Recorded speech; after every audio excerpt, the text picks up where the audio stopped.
is for All Sports Podcast.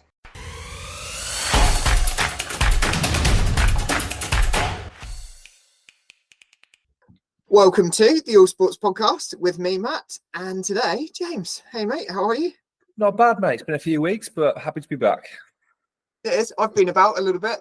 Did you catch the Olympics dailies? I listened to one of them, but it's probably good that I wasn't on there. I'm not a big athletics guy, but I found myself, because I was in Australia at the time, so I found myself like terrible jet lag up in the middle of the night just watching some water polo. So I got into it a little bit. Do they have the same coverage over there that we have here, that you can pretty much catch anything on the right channel anytime you want? It's super weird. Like, the channels available to me were like super, like, obviously they were Australian, so if there was any sort of Aussie at any sort of event, that's what they would show. Yeah. I caught obviously before the track and athletics started, they were quite good in the water and stuff. So yeah, I caught a few events, but as soon as I got home, I was like, oh, not really interested again. So yeah, I would not have been much addition to your insights. It was very hard to keep going doing the dailies like a broadcast. I just ran out of steam, but had a week off the pod, and we're back again. So we're back with Olympics is finished, Tour de France is finished, F1 season is on their summer break, UK government is on their summer break, and we're back with Premiership football. More importantly, we're back with FPL, although that started as, actually, I'll say FPL has started as last season finished off, and also the Premiership, the Premier League has also started pretty much the way it finished off as well. It feels like we're in for more of the same after this first round of fixtures. So we'll talk about real life football for a bit. The Premier League, obviously being back, is great. I think my first sort of pickup of it was like the United game on Friday was exactly what I expected. They have come out as nervy as they finished the league. Like, Ten Hag, obviously under a huge amount of pressure, kept his job for a little bit, which is obviously gives them some continuity. But as soon as results stop going their way, like, they will sort of go back into their shell even more, and I think they'll look at that fraction of the team that they can be. I had this conversation with one of my friends about the opening weekend of the Premier League. I just feel like United Fulham wasn't a great start for it. There should be some sort of like long-standing tradition, like whether it's the winner of the Premier League versus the winner of the Championships, like something like that, just to kick off the season. I think would be better than watching, paint dry Old Trafford. Yeah, definitely the case. Although we did say it would have been more interesting if our predictions and the rumours came true when we started doing the pod in March, April time, where Southgate was being touted. So Southgate subsequently has left the England role, but he's not been installed as the Manchester United manager. Instead, Ten Hag has kept his job by the skin of an FA Cup win. And yeah, it looked like a little bit of more of the same for them. I'd agree. I'd love to see a fixture like winner of the Championship against winner of the Premier League, or just something with some meaning. Like the Community Shield the weekend before was a procession. Like, it wasn't great. City weren't in good form. United were quite defensive. So just to have some event to start the season, like it's not always going to be a great game, because you'll have a Premier League champion like City could just have stomped over Leicester. Like, I mean, I don't know if you've seen anything of the game on tonight, but Leicester don't look that special. Have I watched Spurs playing tonight? No. I've just caught 15 minutes of it, and it doesn't look like Leicester have anywhere near the equipment to stay up. And Spurs are looking, like they're continuing from where they started last season off before their injuries. Like, they've got some drilled patterns of play. So yeah, that opening game, frustratingly, with James Maddison getting the assist against them as well. He's been getting booed a bit from what I saw. So yeah, they won't be too happy with it. But yeah, so opening game, United at Fulham didn't really excite me too much, but Liverpool in that 12:30 slot on Saturday was really interesting. So everyone knew that Arne Slot was going to come in and play. It's like a slightly different brand of possession football that Klopp did, but some of the things I was seeing was really quite rogue. So we had like fullbacks underlapping centre halves to take the ball from behind them and create some really weird open passing lanes and stuff. And it's like, no one can really explain the reasoning why, and people just don't understand Slot's thinking behind it. So the way it's going to progress is going to be super intriguing to see. Yeah, what was interesting is that it looked like that was into effect first game of the season, and they seem to be getting it as well. First game of the season, although it did look like Ipswich were in the game for the first half. You and I had spoken the week before, and you said Liverpool were going to romp it. Hence your fantasy picks of Mo Salah. But yeah, I thought Ipswich were in it a bit.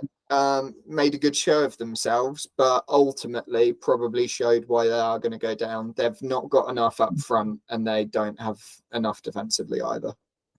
I don't know if I'd say they're like nailed to go down. I think like the first 45 minutes they went man to man all over the pitch, and they won every duel there was to win. Like defenders weren't winning a lot, attackers could get nowhere near them, and Slot even came out at full time and said, like, he said to his players, "There's no point talking tactics if you're not going to win any duels. Like that is the fundamental." So he hooked Quansah at half time, which is, you know, if you're talking about fantasy, he was like quite a picked player. Like people really thought he'd like stamp his authority on the team. He pulled him and put Konate on, who, you know, then went on to dominate some of those defensive duels, and Liverpool really sort of turned the screw in the second half, and patterns of play was great. Like the opening goal was some of the quickest, zippiest football you're going to see in the Prem. Yeah. Trent is just man-made for this system. Like he can pick a pass so quickly. And yeah, like you mentioned, I've got full faith in Salah, Jota and Trent, which is why they are going to stay in my team as long as possible. But yeah, that was a really good match. And then we're on to the 3 o'clocks. I was not watching much. I was at my my local team, Chesterfield's away result, where within 20 minutes we were 4-0 up. So that was nearly the game done pretty early for us. Couldn't really believe what I was watching, but it was great for our first away day back in the Football League. So I don't know if you caught much from the 3 p.m. Matt. I didn't catch much from the National League, but the 3 p.m s I did. And National League, are we just going to pretend that that's true, that we're not playing in League Two? Okay, League Two, whatever you call it. The Football League, sorry. Yeah. Is it not a National League, though? National League's the conference. Right, but is it not a National League? No, we're in the English Football League. Okay. So I caught the higher echelon of the English Football League. Arsenal, obviously, very, very dominant. I'm not sure this statement will bite me in the arse next week, but how anyone's going to score against the Arsenal back 5 and 6, just unbelievably solid. And the players that they're bringing in, although they didn't bring on Calafiori, he was on the bench and I thought he might feature, but he didn't feature. Calafiori and Timber and Saliba, Gabriel, White, Zinchenko, Raya, still got Ramsdale for a little while too, and then obviously Declan Rice in front. Partey was all right as well. Yeah, I mean, when you talk about players like trying to break into the best defence in the league last year, it's never going to be a first game of the season. Just because we've just signed, it doesn't mean you walk in. Like Timber found that out last year as well. Yeah. So yeah, I mean Arsenal are just rock solid, aren't they? Good thing Saka started where he finished. Coming off a good Euros as well. And Havertz, everyone's sort of clowned him a little bit over the last 12 months, finished the season strong. And, from the highlights from what I saw, he looked good on Saturday. So I said when we're in the Euros that he was kind of my breakthrough player for the Prem, and you guys laughed at me, but he's just, I think his confidence has come out now, and from February onwards for Arsenal, Arteta's found the way to play him, and Germany played him in the same way and got the best out of him too.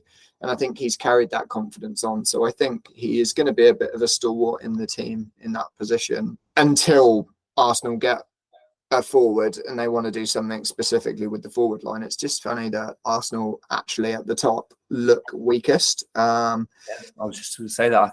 I mean, if you're going to spend Premier League money at Arsenal, I'd be looking at a left winger. If you're happy with Havertz through the middle, and obviously happy with Saka.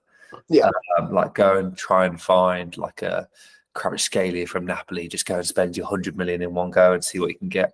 That's what really separates like City's front three, Liverpool's front three, is like they have a world-class player in these front three positions, whereas Martinelli is sort of in and out, had a great breakout year. Trossard last year came and did a job, but I just don't think they have that. Trossard did a job. He's a squad player though. Martinelli too is probably a squad player. He wouldn't be in your starting 11, but he is pretty much in Arsenal starting 11 because there isn't another option. But yeah, that's Arsenal. Brighton again starting the season very strong and looking Amazing. very, Yeah. their recruitment is phenomenal. I watched Gary Neville and Jamie Carragher sort of break down the Brighton play from Saturday, and obviously the manager's 31 years old, so he came from the second division in Germany, but he's clearly got this identity of how he wants to play. So like the whole usual double pivot of CDMs coming to get the ball is just not how he does things. Like he's super happy for his midfielders to go wide and get it and stretch the play. But yeah, I mean, if you look at Everton away as a first game for a 31-year-old manager at a new job, it's like, oh, I don't really fancy that. But Everton looks pretty poor. Like from the Heartland, they look blunt up top.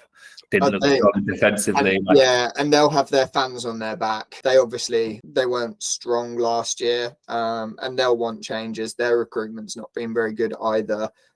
They'll be feeling very frustrated. They'll see Brighton probably as a similar team or slightly lower than them in the pecking order of the Prem. And to be turned over at home so easily like that, they'll be frustrated. Another one that was, I think we all were kind of back in Newcastle this year, especially without Europe, that they might have a good run at the Prem, although it looked like that might be in jeopardy early on in the game when Shah got red carded for a questionable headbutt.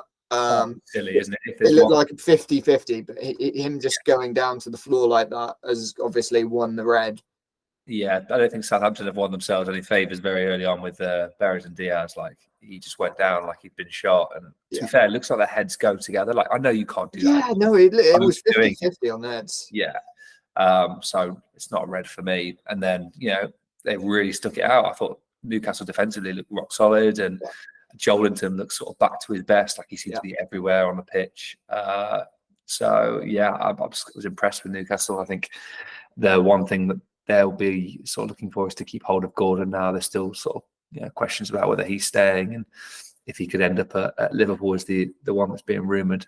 But if they can keep their squad together, and Bruno Guimaraes stays as well, they should be. It's just so difficult to sort of break that top six echelon again, isn't it? But So saying that, obviously a team that did last year, doubling down on the previous season, was Aston Villa, and it looked like they were going to throw it away, but they managed to get a scrappy win, and actually secure all 3 points. Sorry, I was just looking at the Prem table from last year, actually.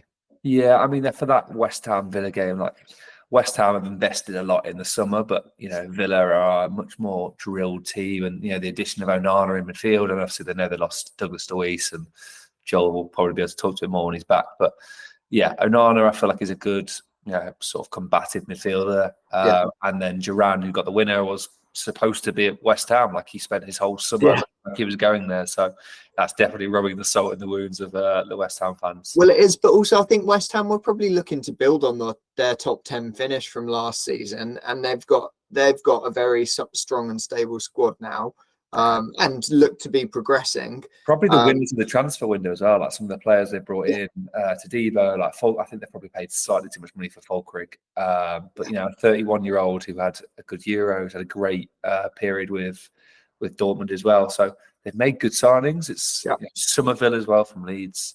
The question mark for them will be how long is Paqueta allowed to play? Like obviously there's the looming ban over him, and he's quite a big way for how they play. And Lopetegui is the manager. Like I didn't really like him at Wolves. I didn't rate the way that they played. Like you've seen what Gary O'Neill's managed to do with them. Don't love him as a manager. So yeah, he's been backed. Like you can't say he hasn't had the money to sort of deliver on their expectations. So we'll see how West Ham sort of gel with 4 or 5 new players in that squad. A little bit higher up the league then, and it was on Sunday, Chelsea at home, first game of the season, to Man City, and we spoke about front threes and their dominance, but actually for Man City to have let go probably their second biggest threat up front, and not have a backup player from Alvarez going, it looked like it was a little bit of a risk, but I think Haaland's probably ready to carry it all on his shoulders by the look of things.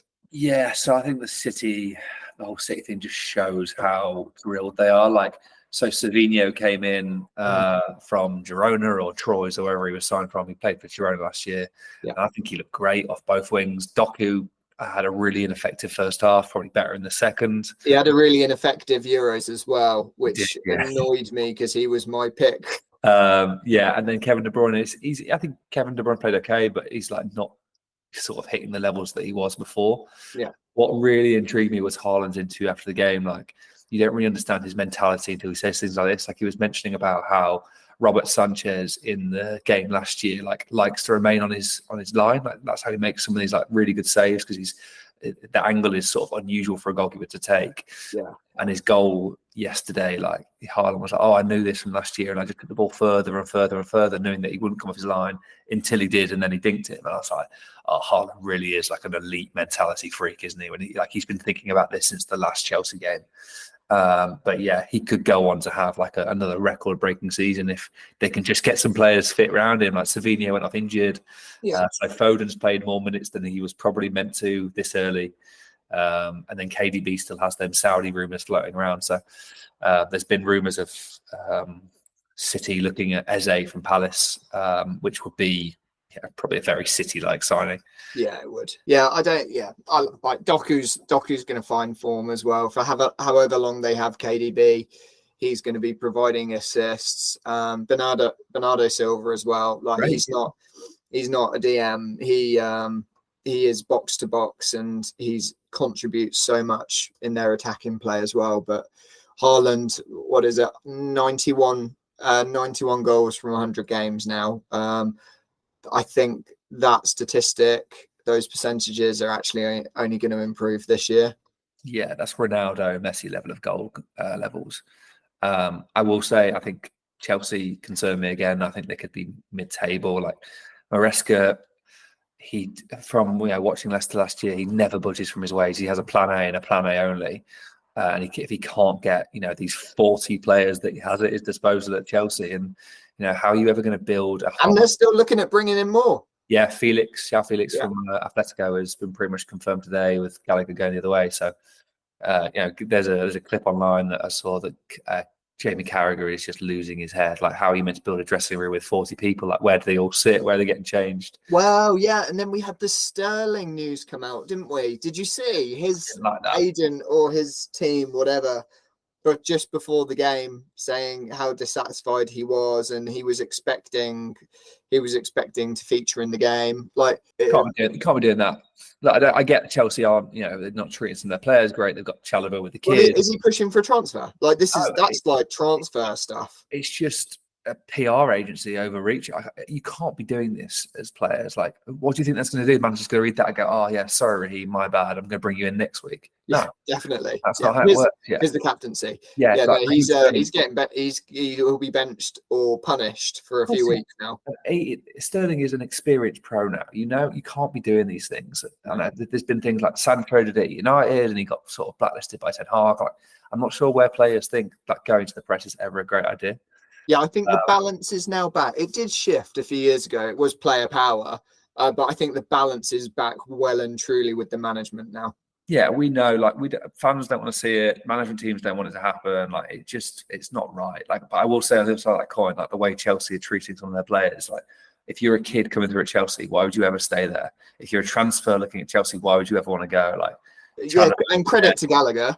Going to Atletico Madrid, I mean, that's going to be an incredible experience for him, and I think does nothing but add value in our World Cup bid for England in 2 years' time. He's going to get very defensively well drilled by Simeone and stuff, but I think, if you're looking at Chelsea as a club and they still want to sign more players, I just can't understand why you'd ever want to go to Chelsea at the moment. Like, there just seems a huge issue. They've just given Cole Palmer a 9-year deal. I can't understand it. And the way that they're being run, I will never. I will enjoy watching them finish 11th place. Sorry, Dad. Yeah, if you're a Chelsea fan, sorry, 11th place is probably pushing it. Maybe 12th. I mean, we're just back to where they were in the 90s anyway. So yeah, order is restored. Exactly that. Like, they've got so many talented players. Too many talented young players. Like these are guys that have egos as well. They want to play every week. They want to be the main men, and it's not going to be a harmonious place to play football.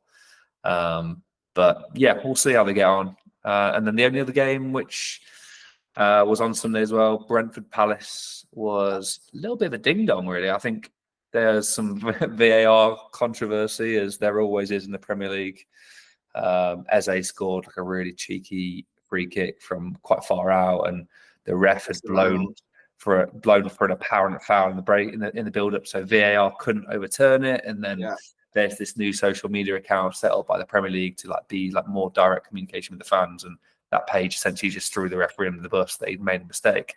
But if he has, and I think that communication's good, because the standard of refereeing in the Prem last year was pretty dire, and that was from VAR also to the actual ownership of decisions by refs on the pitch. I think they lost a backbone last year, and I think what we should actually see is higher quality refs in the Premier League. The way that higher quality players want to play in the Premier League, higher quality refs should be coming through as well. And I don't think it should just be this referee pathway thing that we have. I think we should have world-class referees. I think just limiting it to English referees is very restrictive, and it reduces the quality of the output of the game at the top end.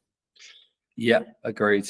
I just don't think no one wants to be a referee, really. Like, there is so lack of high quality referees coming through. So I don't know if we need to go out and poach some European refs and spend some money. Yeah, why not? Bring them across. Yeah, it happened to, was it not Michael Oliver? Attenberg, didn't he go across to Saudi at one point? So yeah, I think before he was the Notts Forest referee advisor or whatever job they made it through. Yeah. But all in all, good first weekend. Like I mentioned, the status quo has definitely stayed. There wasn't too many upsets, but yeah, it's great to have it back. It's just, Friday, Saturday, Sunday, Monday. Is the Friday night now a permanent fixture? No, I think they'll rotate between some Championship games and some Premier League games. Okay. There's an EFL deal which shows every EFL team will be on Sky Sports Plus 20 times. So there's always going to be Football League football on. So yeah, there's it's on Saturday at 12:30. There was loads of games to watch. I think Derby was one of them. Leeds were quite early on as well. So they're not really considered the travelling fan that much, but there is far more football. I did enjoy seeing that Liverpool were the lunchtime kickoff. Nothing changes, does it? No, it doesn't. No. At least they got the monkey off their back and won well. So hopefully they'll stop complaining about it now. But yeah. Your FPL's obviously doing well. Is Haaland worth 15 million? I actually think that's what makes it interesting this year, that not everyone's going to get him. So I had quite a lot of drafts. I had Salah and Haaland at one point. I had just Haaland, and I did land on just the Salah premium. So no Haaland for me. I just think for 15 million, you're weakening so many other areas. And, can you make up? It's almost like a Moneyball approach. Can you make up those points with lesser players? And, so far for me, 84 as it sits, which will be top 100,000 in the world. So I'm pretty happy with that start, and we'll see where we get to. Yeah, well, I went all of my eggs in one basket with Haaland, and I'm probably going to keep him in. You can't long term, because the problem is if I move him out, it's okay because I can bring anyone in. However, if you want to bring Haaland into your team, you've probably gone net zero on your team anyway, so you're going to have to do a wild card or some radical adjustments to bring him in. So I would rather start with him in and him be getting a goal or two every single game, knowing that he'll score 6 in 2 or 3 weeks' time. The way I see it as well, you picked Haaland for a reason. You're not going to knee jerk out of it in one game week. You're not familiar with the way I play fantasy football then? Yeah. I was just thinking that with my team name of Champion Again LA, I've put a lot of pressure on myself. So I'm thinking about it this year. Yeah. But I picked this team for a reason. I have already made one transfer, which I already feel guilty for doing. So we'll see. But I just think there's more players than ever this year playing fantasy football. It's nearly 8 million people are playing this. So it's definitely more popular than I can remember in my recent time. Yeah. It keeps me interested, engaged in football, but also across the stats and the teams and the ins and outs as well, but obviously exclusively to the Premier League. I'm sorry, there isn't an English football league fancy. But... There actually is. If you, okay. Yeah, there's an EFL one. Are you in it? Yeah, I'm also doing that. And I've got a couple of Chesterfield players who have scored in both weeks, so I'm pretty happy with myself. Good on you. Long may it continue. All right, that will do us for tonight. If you'd enjoyed listening along, you can like, subscribe, and rate us 5-star on Spotify. Jamie Vardy's just scored. As a blaster in the past. Yeah. And if you want to get in touch, it's allsportspods@gmail.com, and we will catch you on the next one. Cheers. Cheers.